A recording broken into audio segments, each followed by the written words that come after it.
Berhati-hati bila gunakan teknologi ya. Jangan sampai tak ingat dunia.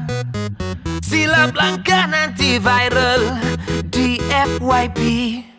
Berjaga-jaga, sekarang ramai tak ada muka, bersembunyi di sebalik nama. Cyberbully merata, sosmed shopping, mind controlling, tegur sikit dah melenting.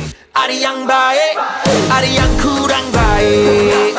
Yang penting kita jaga sesama kita, jadikan internet selamat untuk semua.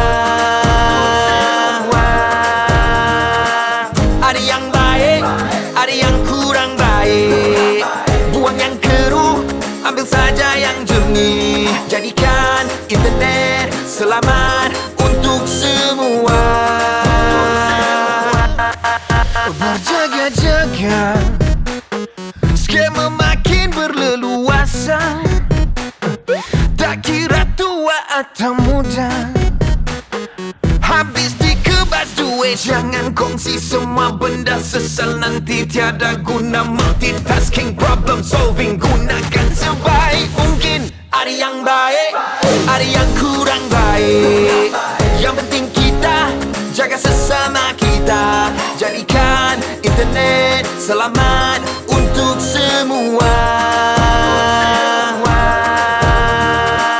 Ada yang baik, ada yang kurang baik. Buang yang keruh, ambil saja yang jernih, jadikan internet selamat untuk semua.